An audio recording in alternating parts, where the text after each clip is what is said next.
Welcome to another video from Gweilo 60. The American dream is made in China. You know, the United States could be such a great country. Well, it is a great country, but it could be a lot better.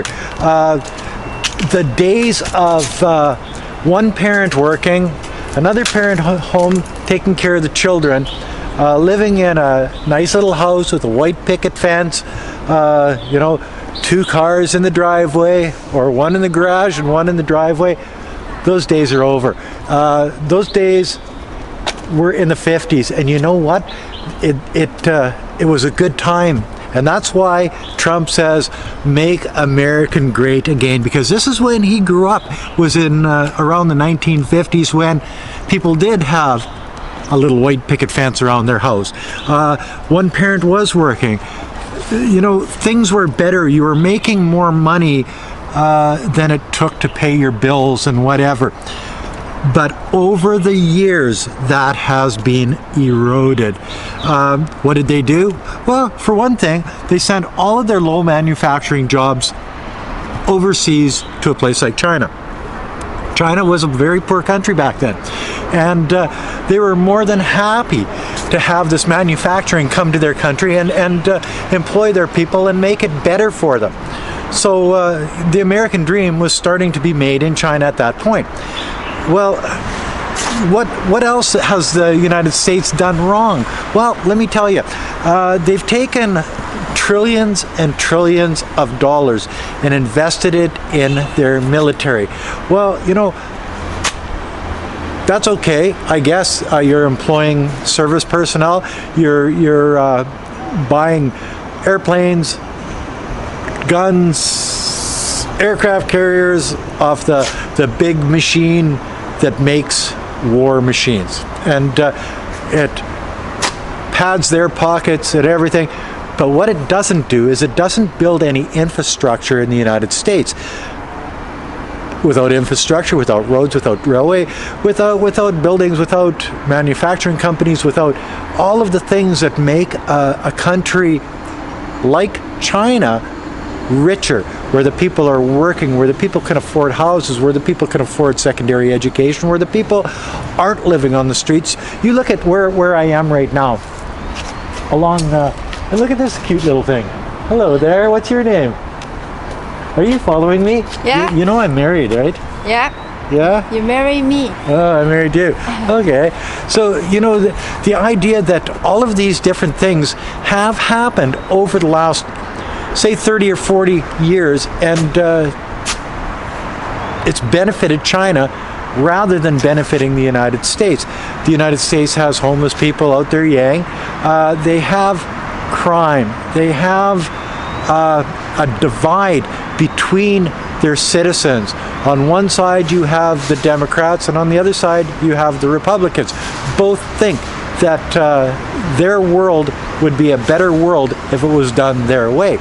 And then you get a place like China, where all of the people in China are behind their government. And well, not all, but the vast majority of them are behind their government. So they're all working and walking and dealing in the same direction. So this is one of the things that makes China just a better place to live.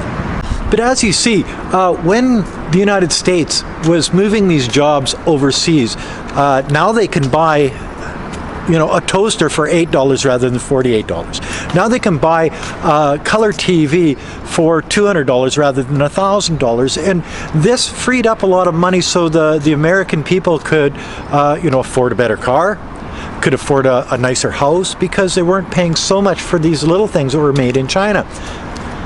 During that time period, though, China got rich. China got richer and richer. They started building high-rises. They started building subways. They started building high-speed trains. They started building amazing road systems. They started, you know, the airports here are second to none. They started building their infrastructure, not putting as much of their gross domestic product into military, into defense. They have a super big Army, Navy, Air Force type thing in China, but as compared to the population, 1.4 billion people, it's not as big of a percentage of their GDP as the United States. The United States is way off the board.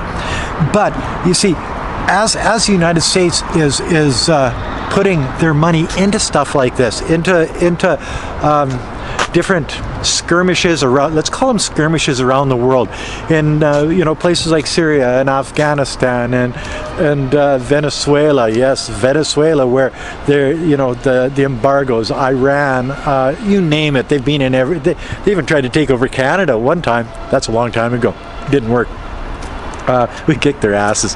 But you see, the thing is that they've spent so much time and effort and money going abroad and spending their tax dollars instead of spending it on the education of their students, spending it on infrastructure, spending it on things that matter to the people at home. And the people at home have sort of gotten used to it.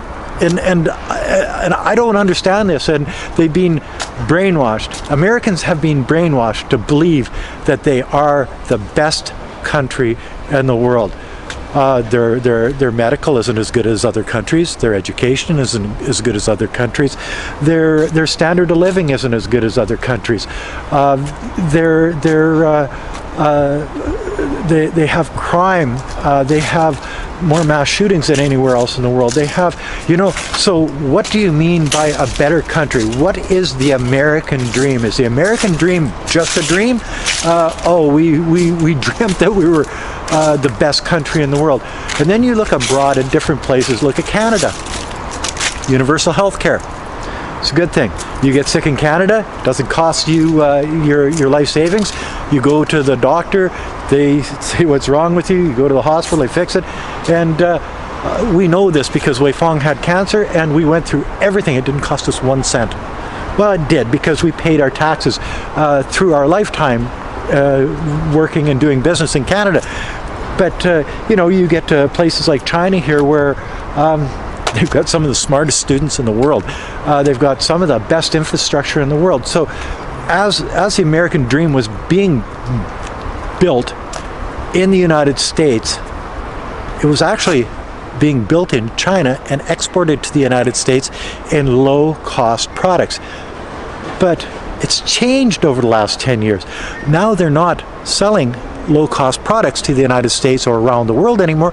They're selling high-cost products. They're selling state-of-the-art cell phones. My Huawei phone is one of them. Boy, I like that thing. It's amazing. They're doing high-speed trains for different countries. They're building infrastructure in places like Africa. They're building high-rises. They're building bridges in places like the Maldives. They're just everywhere in the world. They're helping different countries with their economic growth.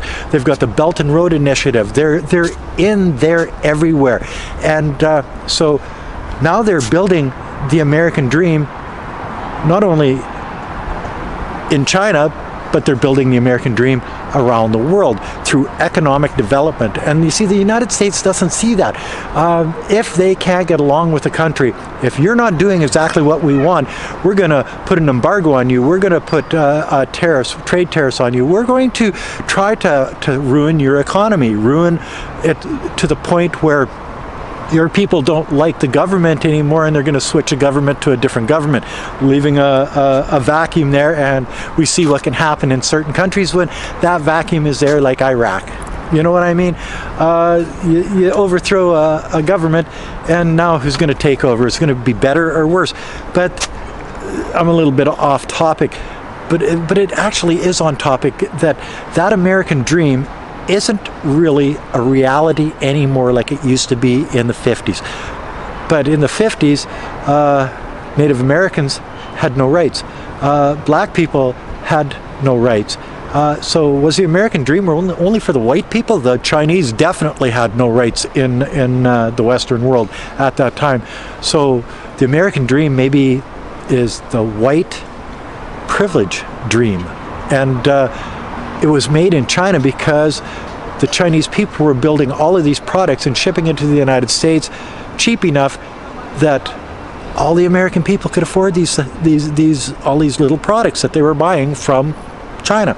Okay, well, what a concept, eh? So fast forward to 2020, today, and now both parents have to work in the United States and they still can't make ends meet. A lot of people lose their homes to the banks with this COVID-19 thing. A lot of businesses are being shut down. You can't afford 2 cars, might not even be able to afford 1 car. You might not even be able to afford a home or apartment to rent to live in. Lots of homeless people. The dream has been dashed really bad lately, and where is it going to end? The most poor people in the United States don't believe the American dream even exists anymore. When you're in a place like Chicago and you're scared to go out at night because it's too dangerous. You're in South Central Los Angeles, it's too dangerous. You know, you've got civil unrest around the country because the political parties are so far apart and divided now. The country is divided just about 50-50 in the United States.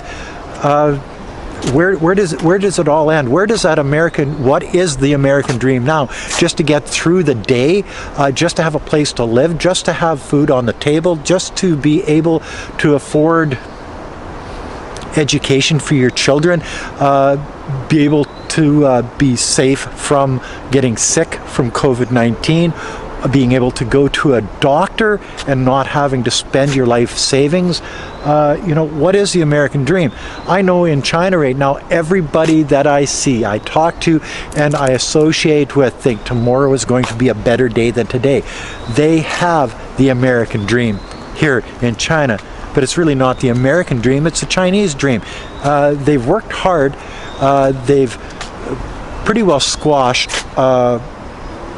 violent crime and drugs and all of the stuff that's really churning the insides of the American world, or United States, Canada, Britain, Australia. Lots of different places have problems with violent crime, with drugs, with just you know, all of the vices and all of the bad things that happen and put people in jail.